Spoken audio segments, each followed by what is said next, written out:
Hello. ಇಂದು ನಾವು ಸಕಲೇಶಪುರದ ಮಂಕಣಹಳ್ಳಿ ಎನ್ನುವ ಒಂದು ಸಣ್ಣ ಗ್ರಾಮದಲ್ಲಿದ್ದೇವೆ. ನನ್ನ ಹಿಂದೆ ಕಾಣುವಂತಹ ರಿಜ್ ಪಾಯಿಂಟ್ ಎಂಬ ಸ್ಲ್ಯಾಬ್, ಇದರಲ್ಲಿ ಒಂದು ಕಡೆ ಅರೇಬಿಯನ್ ಸಿ ಹಾಗೂ ಇನ್ನೊಂದು ಕಡೆ ಬೇ ಆಫ್ ಬೆಂಗಾಲ್ ಎಂದು ಬರೆದುಕೊಂಡಿದೆ. ಅಂದರೆ ಅರಬ್ಬಿ ಸಮುದ್ರ ಹಾಗೂ ಬಂಗಾಳ ಕೊಲ್ಲಿ ಎಂದು.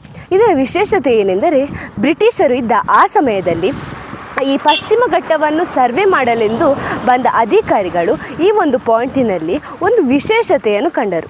ಅದೇನೆಂದರೆ, ಈ ಮಳೆ ಬೀಳುವ ಸಮಯದಲ್ಲಿ ಇಲ್ಲಿ ಬೀಳುವ ಮಳೆ ನೀರು ಎರಡು ಸಮುದ್ರವನ್ನು ಸೇರುತ್ತದೆ. ಪಶ್ಚಿಮ ದಿಕ್ಕಿನಲ್ಲಿ ಬೀಳುವ ಮಳೆ ನೀರು ನೇತ್ರಾವತಿ ನದಿಯನ್ನು ಸೇರಿ ಅರಬ್ಬಿ ಸಮುದ್ರವನ್ನು ಸೇರುತ್ತದೆ. ಹಾಗೆ ಇಲ್ಲಿಯ ಪೂರ್ವ ದಿಕ್ಕಿನಲ್ಲಿ ಬೀಳುವಂತಹ ನೀರು ಹೇಮಾವತಿ ನದಿಯ ಮೂಲಕ ಕಾವೇರಿ ನದಿಯನ್ನು ಸೇರಿ ತಮಿಳುನಾಡಿನ ಮುಖಾಂತರ ಬೇ ಆಫ್ ಬೆಂಗಾಲ್ ಅಂದರೆ ಬಂಗಾಳ ಕೊಲ್ಲಿಯನ್ನು ಸೇರುತ್ತದೆ. ಇದು ಬಿಸ್ಲೆ ವ್ಯೂ ಪಾಯಿಂಟ್ನಿಂದ 6 ಕಿಲೋಮೀಟರ್ ದೂರದಲ್ಲಿರುವ ಮಂಕಣಹಳ್ಳಿ ಎನ್ನುವ ಒಂದು ಗ್ರಾಮದಲ್ಲಿದೆ.